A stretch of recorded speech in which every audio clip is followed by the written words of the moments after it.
So last week we talked about the numbering systems and we went over decimal and binary, and we were getting ready to talk about hexadecimal, but we ran out of time.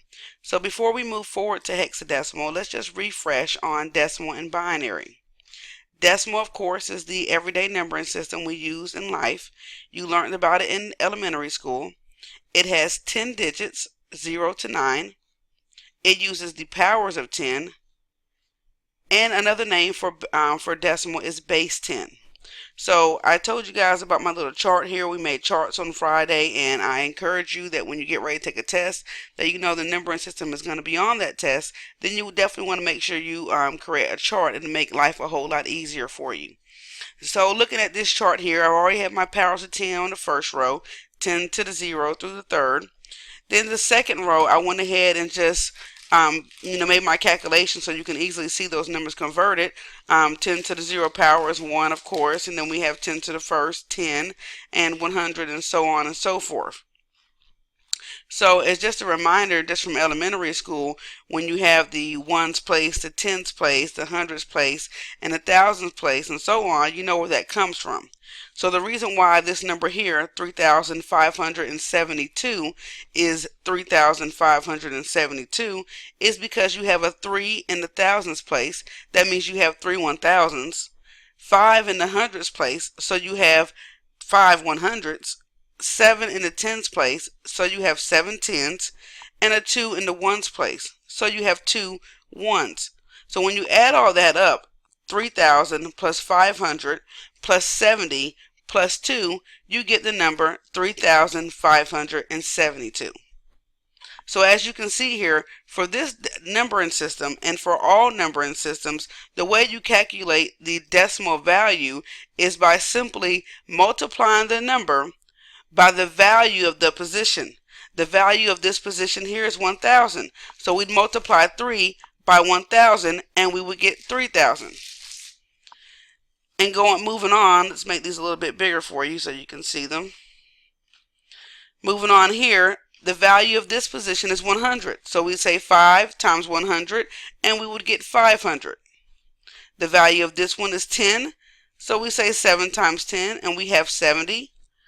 And the value of this position is 1. So we multiply it by 2 and we get 2. Adding all these numbers up, we get the number again, 3,572. So let's move on to binary. So binary uses 2 digits. It uses the powers of 2. And let's switch my chart here. It uses the powers of 2. And another name for binary is base 2. Also remember that binary is the native language of all computers. Ones and zeros. And again, these ones and zeros are just on and off switches of electricity. 1 means current is flowing, and a 0 means current is not flowing. So let's do the same thing we did with the decimal numbering system. This number here, 1101101, and binary is 91 in decimal. Let's see how we figure that out. Again, we multiply the number by the value of the position. So when you multiply these numbers by their values, let's just change my color here. This number here is 1, so we say 1 times 1 is 1. This one is also 1. 1 times 2 is 2. This one is 0. 0 times 4 is 0. Here, 1 times 8 is 8. Here, 1 times 16 is 16. This number, 0. 0 times 32 is 0. And lastly, 1 times 64 is 64. When you add all these numbers up, you get the decimal number, 91. So all you're doing is multiplying the value by the number, the value of the position by the number that's there. And for binary, if you have any numbers to the left of your number, any zeros rather, you just leave those off. No different than in the decimal numbering system when you might put, have a 0 in front of a 6 or a 5 or something like that, and we just leave it off. So it doesn't mean if you put it there it's wrong, but it's you don't really want to see any zeros to the left if you have a 1. So now let's move forward to the hexadecimal numbering system. Actually, right before we go to the hexadecimal, let's get one quick refresher of working our way backwards when it comes to binary. So let's go from decimal. Oops, let's cancel that. Let's go from decimal to binary. So far I've been giving you the binary number. Now I'm going to give you the decimal number, and you have to work your way backwards. So we have the decimal number 37. The way you want to go backwards is you look at the highest number, the highest power of 2 that will go into 37. The highest power of 2 that will go into 37 is 32. So we're going to put a 1 right there. When we subtract 32 from 37, we end up with 5 remaining. Oops. So the highest power of 2 that will go into 5 is 4. Since we're not going to use these ones in between, we're just going to go ahead and add zeros there. When you subtract 4 from 5, you end up with 1. So we're just going to put a 1 there, and we're not going to use the 2. So then that way you see that 32 in decimal is the equivalent to 101001 in binary.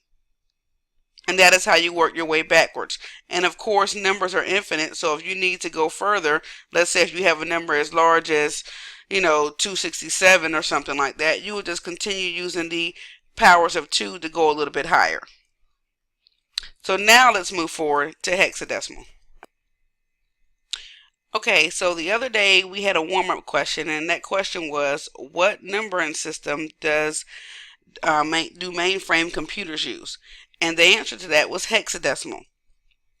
Hexadecimal is also known as base 16. It uses the powers of 16, and it has 16 one-digit numbers. As you can notice here, 6 of those numbers that they consider numbers are actually letters from A through F. The reason for that is in hexadecimal we don't have the numbers 10, 11, 12, 13, 14, or 15. Instead, we have their corresponding letters. A equals 10, B equals 11, C equals 12, D equals 13, E is 14, and F is 15. So looking at this example here, 39B, we know already that B is the equivalent to 11, so this would actually be 11 times 1, which is 11, and then coming here and doing the other ones, 9 times 16, which is 144, and then 3 times 256, which is 768. And when we add all these numbers up together, we get the total decimal value of 923. So just like we've done in all the other numbering systems, we have multiplied the number by the value of the position, and then we've added all the decimal numbers together to get the total decimal value. Let's try another example. So this example is FE in hexadecimal. Let's convert it to the decimal value. E is the equivalent of 14, so 14 times 1, of course, is going to be 14. And F is the equivalent of 15, so 15 times 16 is 240. Adding these values together, we get the total decimal value of 254. So FE in hexadecimal is 254 in decimal. Now let's work our way backwards. Using the number 560, we have to figure out the highest power of 16 that will go into 560 and how many times that number will go into the number equally. So the highest power that can go into 560 will be 256. And we know that it can go into 560 more than once. But the easiest way, it's very simple to see right now that it can only go in there 2 times. But if you had a larger number, you wouldn't actually be so certain, so sure. So the best way for you to figure this out is really by dividing. So what we're going to do is we're going to divide 560 by 256. And we're going to get 2.18. So we know it'll go into it equally 2 times. So we go ahead and put a 2 right here because we're going to use 2 of these 256s here to convert our number. So then we're going to go ahead and multiply 2 times 256 so we can see what that number is and how much we have left. So 2 times 256 is 512. So we need to continue subtracting so we can finish converting our number here. So we need to subtract our original number, subtract 512 from the original number. So 560 minus 512 is 48. We have 48 left. So what is the highest power of 16 that will go into 48? Of course, 1 will go into 48, but that's not going to be, you don't want to go with the lowest number. You want to go with the absolute highest or you'll get an incorrect number. So the highest power of 16 that will go into 48 is 16. So again, we go ahead and divide 48 divided by 16, and we get 3 evenly. So we're going to go ahead and put a 3 right here. Oops.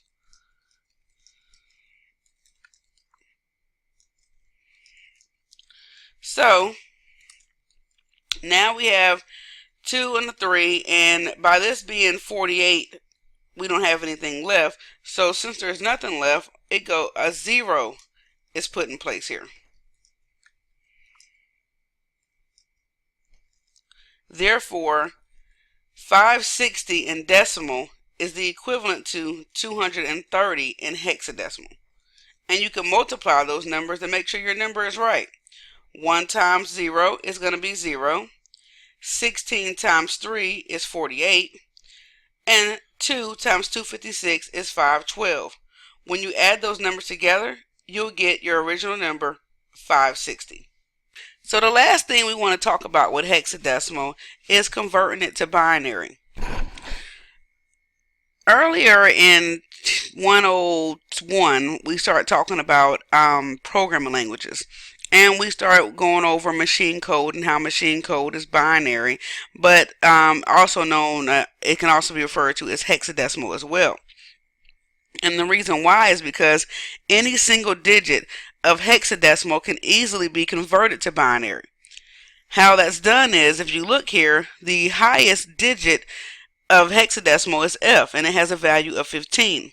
So if you were to convert this F into binary, you could easily do so by let's look at the binary chart here, by simply saying, hey, what is 15 in binary? So let's see what exactly 15 in binary is. We come here and we say the highest power of 2 that can go into 15 is 8. So we put a 1 here.